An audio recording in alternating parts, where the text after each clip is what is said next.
Mano, só imagina, você acabou reencarnando como um fazendeiro e agora tem uma vida perfeita. E agora vive em uma terra cercada de elfas, anjas e tudo que a vida tem de melhor. E é isso que veremos hoje, então se ajeita aí, pega aquela pipoquinha de lei, né? E vamos lá. O anime começa com o protagonista acordando em um mundo místico, onde vive em uma fazenda com belas waifus que o chamam de mestre, mas agora vamos ver um pouco de como ele chegou até esse lugar.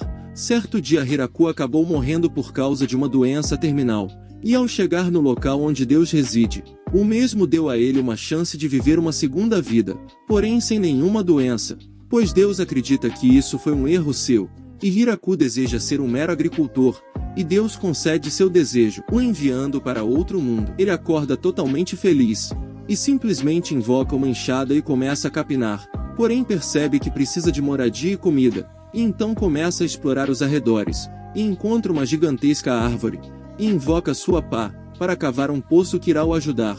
Durante isso Hiraku percebe que não se sente cansado, e nem sente fome, e testando seu machado, Hiraku simplesmente derruba a árvore com um simples movimento, e enquanto fabricava os objetos para fazer sua casa, Hiraku percebe que está para anoitecer, então o mesmo é obrigado a passar a noite em uma toca que fez na árvore. Já na manhã seguinte Hiraku percebe que precisa comer, pois percebeu que gasta energia mesmo sem sentir isso, porém um coelho com presas salta em sua direção, e Hiraku o derruba com apenas uma lapada na cabeça, e como não é bobo nem nada, Hiraku já logo faz um espetinho de perna longa. Hiraku acaba percebendo que precisava esvaziar o bucho, então faz um banheiro para dar uma barrigada daquelas. E após isso finalmente prepara suas terras para plantação, mas percebe que não possui sementes. Porém magicamente na manhã seguinte, vários brotos começam a nascer.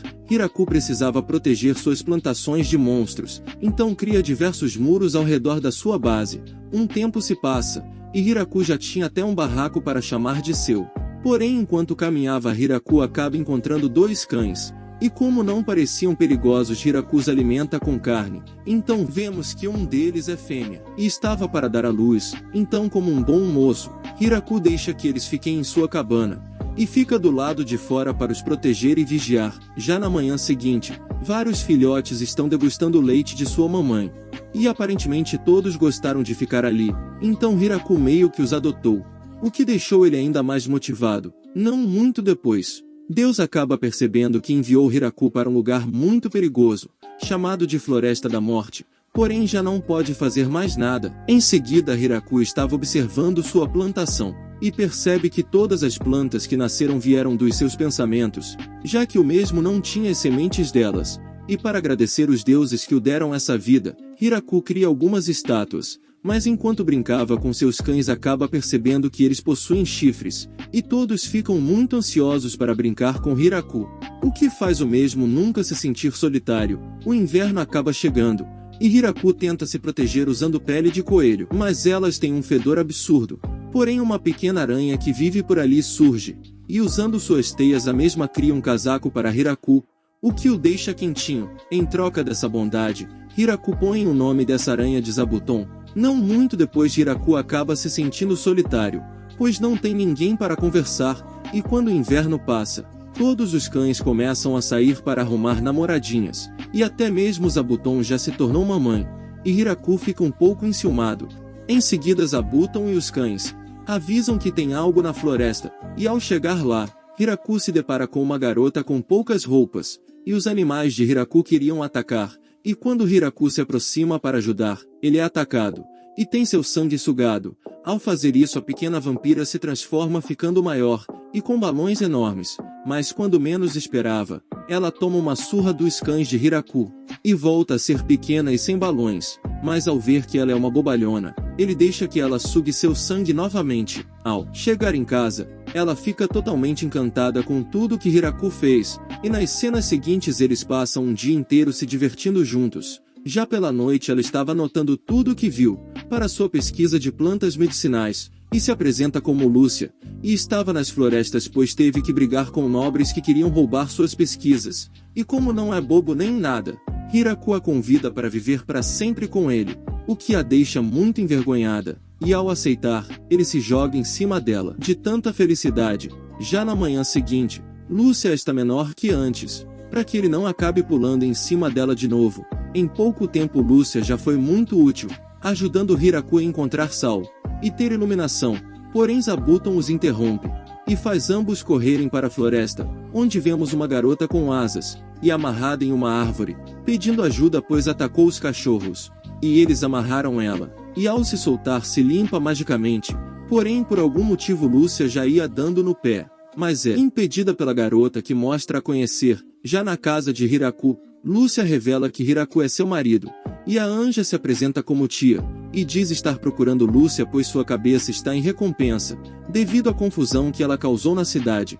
Então para se safar Lúcia chama para também morar ali, e já logo leva a mina para pôr mão na massa, e colher um belo repolho, e ela fica apaixonada pelo sabor, e fica mais apaixonada ainda pelos morangos, por isso Lúcia a obriga a ficar ali, porém não muito depois, tia diz que terá que ficar uns dias fora.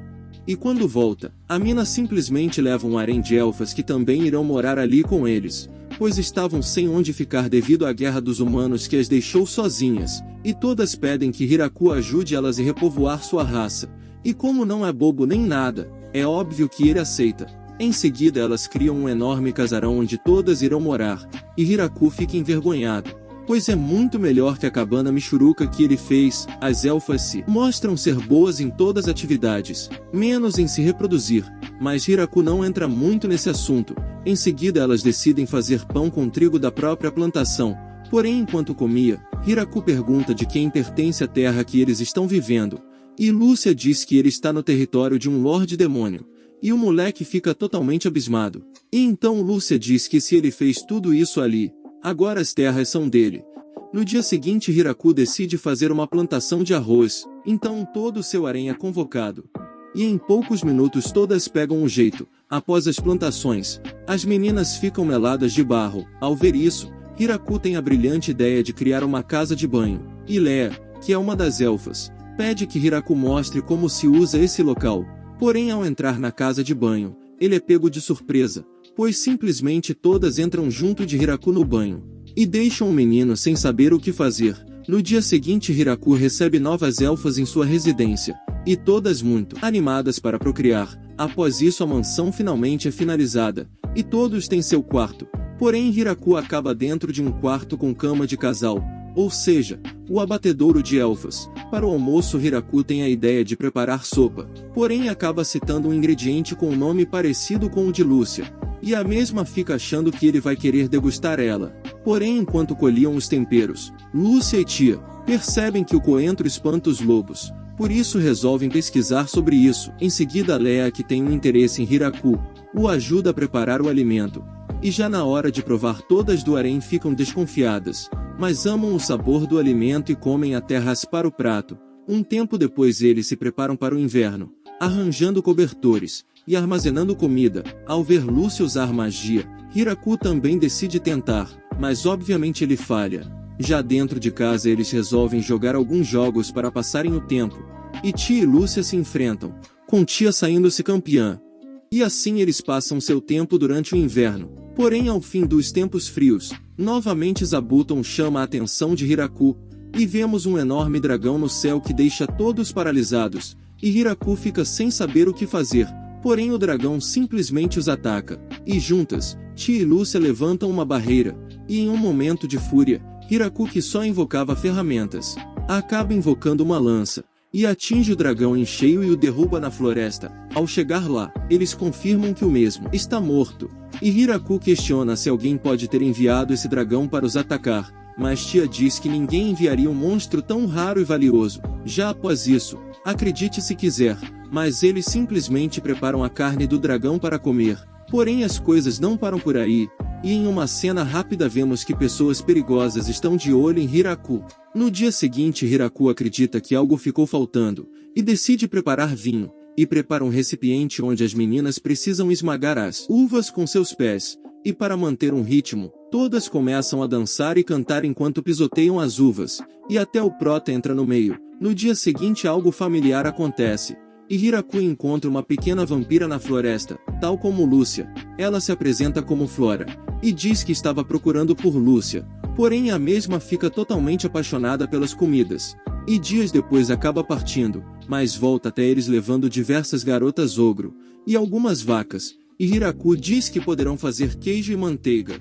Porém, ao perceber que é a única anja entre eles, Tia resolve dar uma saída, e como se já não tivesse gente suficiente, ela retorna trazendo 3 anjas, servos e uma galinha. As 3 anjas ficaram encarregadas de vigiar os arredores, para impedir que outro dragão os ataque. Em seguida Lea leva até eles as elfas que estavam faltando. Mas Hiraku percebe que não tem nenhum homem entre elas, e Lea diz que está tudo bem, pois ele pode ajudar elas a terem filhotes. Mas ele resolve fingir que nem escutou isso. Dias depois Hiraku se junta com os principais de cada grupo, e diz que esse lugar cresceu muito, e que queria dar um nome para ele, porém todos sugerem nomes terríveis. Então Zabuton aponta para a árvore que vimos no início. Então decidem que se chamará Vila da Grande Árvore, e decidem fazer uma festa para comemorar. E ao fim do episódio as meninas ficam totalmente bêbadas com vinho.